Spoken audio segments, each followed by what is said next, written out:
Welcome back to the Basement Gun Shop.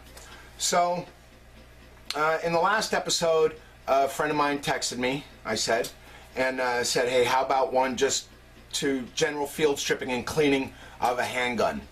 So I tore my carry piece, my Glock 29, apart and field stripped it.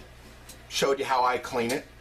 But like everyone, if you have a Glock, if you have a gun and you're dying to know more, and if you're watching this channel, you're pretty much looking for information, more information, learn about your gun. So I figured since I have a couple other Glocks to clean, I would grab my 17 and tear that down all the way so you can see exactly what's necessary in more or less a detail strip of a Glock. So let me reposition the camera and we'll get to that. Okay, so we're back to the same work surface in the previous video because in truth I'm shooting this about 10 minutes after I finished the last one. So we have our handgun, we have our bore brush, 2 nylon bristle toothbrushes basically, some Hops number 9, some break-free CLP, and some break-free Power Blast. And this time we're going to put the Glock Armorer's tool to use. So, same thing last time. Anytime you're going to clean, safety check. We've got an empty bore. We've got daylight down there. Release the slide.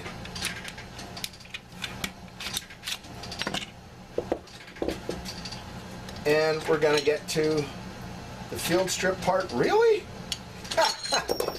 We're going to get to the field strip part quick, fast, and in a hurry. So there. Now, the gun's field strip. So, to continue taking this down even more, the first thing you want to do is disassemble the slide. Well, the first thing I do is disassemble the slide. So, you push the striker back, and let me see if I can zoom in on this.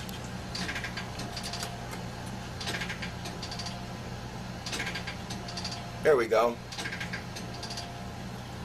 This little plastic part right here. You want to take your armorer's tool and push in on that plastic part and then slide the end plate up. And mine's stuck because I'm not doing this normally. You also want to watch out. Let me get this back in view here. There we go. The extractor spring is going to pop out as soon as you slide your faceplate up. So you want to have that covered by a finger so it doesn't shoot across the room or something to that effect. And then you can just... Man, nothing is easy today.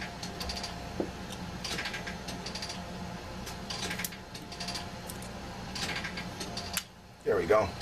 Then you can just pop that out. From there the extractor comes out, or the striker comes out, and the ejector rod and extractor rod and extractor spring comes out. To get the extractor out, simply roll it over and push on this, just like that, and the extractor will drop right out. Then you can tap your slide, and here comes the striker block safety. That's one of the internal safeties on a Glock, that little rod right there. Without that being depressed, it won't allow the striker to go fully forward and hit the primer. So we're going to set these parts over here for cleaning. I'm not going to do the cleaning now because watching me scrub parts with Hops, you know, anybody can do that. So, now we get to the frame. You've got 3 pins in the frame. 2 steel pins and 1 plastic pin. Now this is the Generation 4 Glock. Let me see if I can zoom in, show you those pins.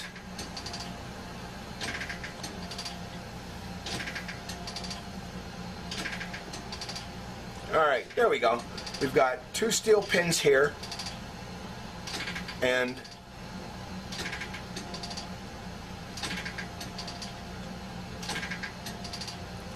come on, focus. 1 plastic pin right here.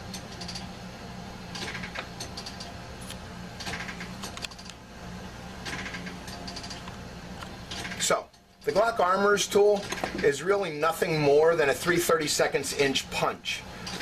It truthfully does not matter if you want to use this or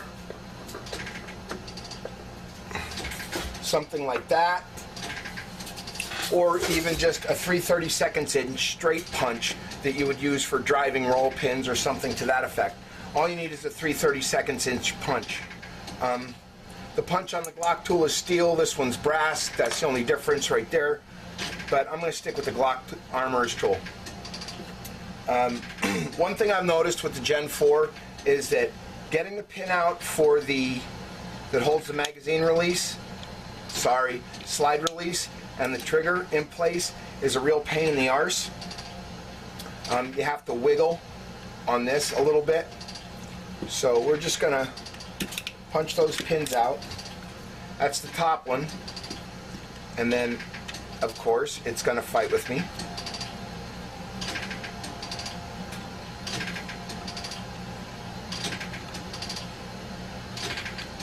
There we go. A little wiggle on the slide release, and that comes right out.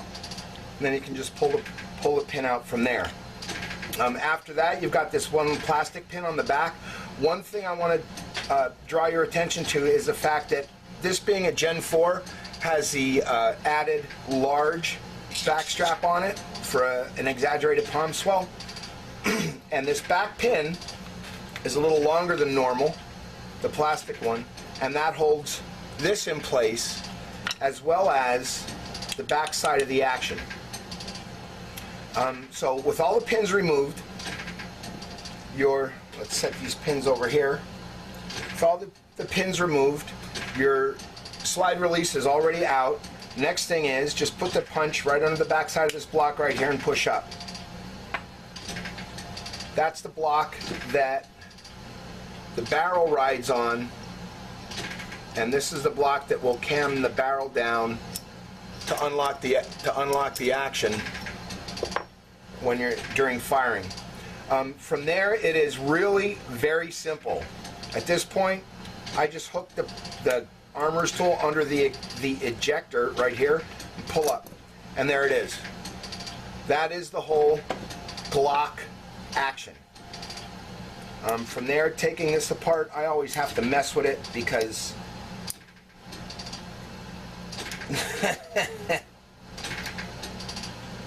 there we go. This spring, which provides your tension on the trigger, hooks on underneath the cruciform right there like that. I'm not going to take it off. But this is the trigger bar right here, the cruciform, which actually draws the striker to the rear as you pull the trigger. And then this is the transfer bar that makes the cruciform cam downward to release the striker. I did some work on this gun. I don't know if you can see it, but this is polished right here. The back side of the trigger bar is polished. The let off, the back side of the cruciform was angled a little bit and polished, simply to provide a smoother trigger pull. Get that back into place. So, I don't know. Yeah, we're not even going to go there. So that's basically the detail strip of a Glock. If you want to take the takedown levers out, there's a small spring right here. You just push down on that spring, and the takedown levers, you just wiggle them a little bit and they'll drop right out. And there's your takedown lever. You can pull this spring out. You'd have to get in there and just pry up gently. Don't bend it, just pry up gently, and that'll pop right out. So there is a stripped Glock frame with nothing more than, the only thing left in place is this spring right here, and the inserts, the steel inserts that are actually molded into the frame when they make the frame. So I'm going to clean all this up. I'm going to cut the camera. I'm going to clean all this up the way I normally would, and then we'll come back for reassembly. Okay, so everything's all cleaned up. So let's put this thing back together. So I typically like to start with the slide and reassemble the slide. So one thing about most guns, you've noticed, they're kind of like big boy jigsaw puzzles. Tension from one piece holds another piece in place, and so on and so forth. So I'll usually start right here with the striker block safety. And seeing as how the striker block safety, one thing I will caution you on is that little spring right there.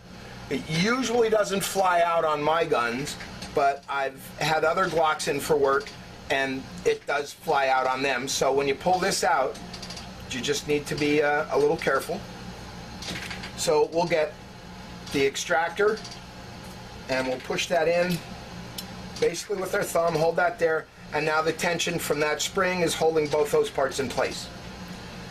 After that, we have the ejector rod, or I'm sorry, the extractor rod. And since that's a metal-to-metal ride, I'm going to put a little oil on there, slide that into its hole. The ejector, again, you got a spring there doing the metal-to-metal thing, and part of the ejector contacting the frame, so 1 or 2 drops of oil.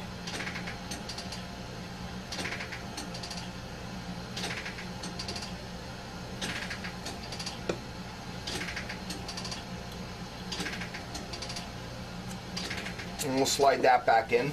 So now it's back to the punch and the end plate. I'll start that end plate just like that. Push down on the back side of the striker.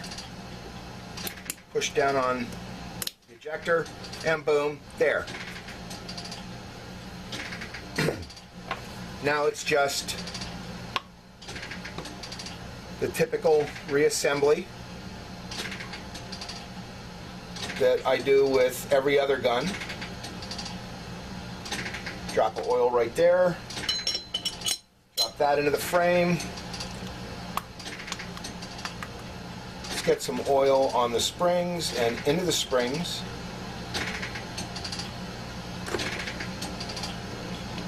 And get them back in place. So there's our slide reassembled and ready to go back together.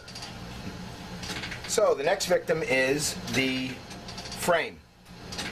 Alright, so need to get the takedown lever back into place, and like anything, that just slips back in there.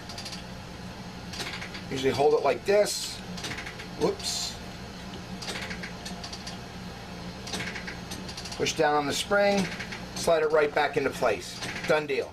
And since, again, that's a metal-to-metal ride on that spring, 1 drop of oil.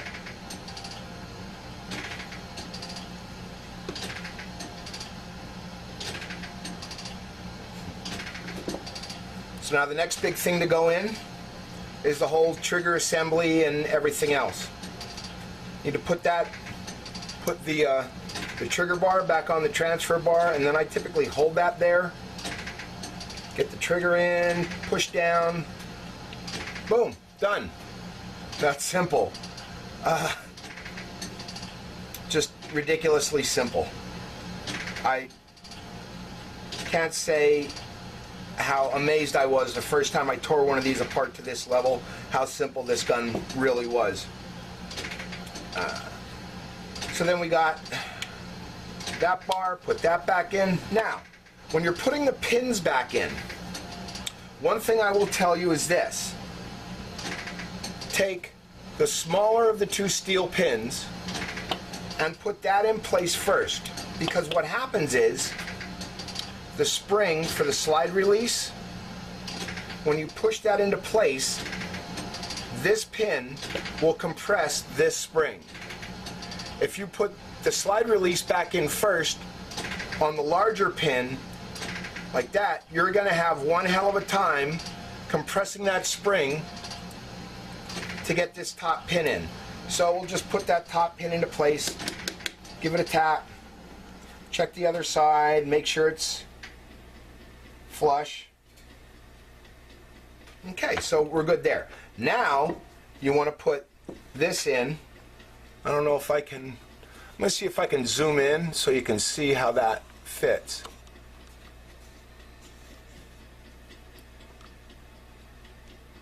All right, the top pin is right here,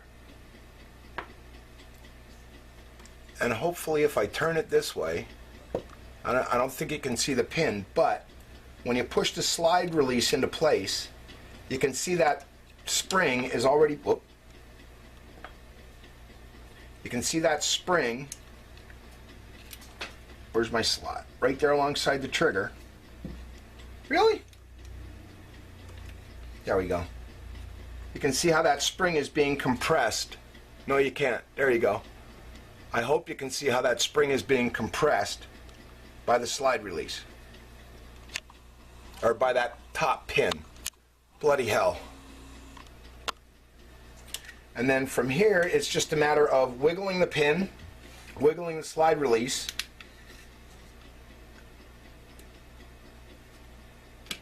Oh! Too far.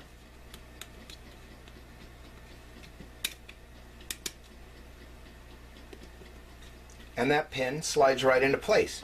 So there's the front two pins that hold everything together. The last thing to do is put the back strap back on, or the palm swell, or whatever you want to call it, and then get this pin into place. This longer pin can be a real pain trying to get it through the plastic back strap. And this time it drops right in. So there it is. There's the whole detail stripping and cleaning of a Glock. And then of course my usual 2 drops of brake free on the slide rails.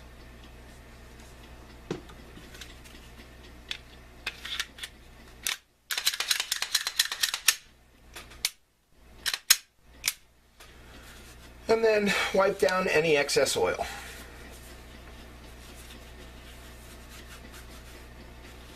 Such a simple gun. Such a simple gun. It really amazes me. I can't say enough about how amazed I was when I tore down my first Glock. So there you go. Detail stripping and or detail disassembly and reassembly of a Glock. It's that simple. The only tool required, 1 3/32 inch punch. The Glock Armor's tool, I think I paid $7. In fact, I can tell you what I paid for it because here's the bag it came in. Glock disassembly tool, $6.95. Everything you need to detail, disassemble a Glock, clean it, and do some kind of smithing on it. So, as always, I encourage you, if you have any questions or comments, please leave them below in the comments section. I do get back to you as soon as I get notified there's a comment there, or reasonably as soon as I can. If you leave it at 2 o'clock in the afternoon when I'm at work, not going to happen until I get home, but I will get back to you. So, if you like this, like the channel, subscribe, even better. If you have any ideas for a gun shop episode, please, again, leave them below in the comments. And until next time, thanks for watching. I truly appreciate it. Stay safe and keep shooting.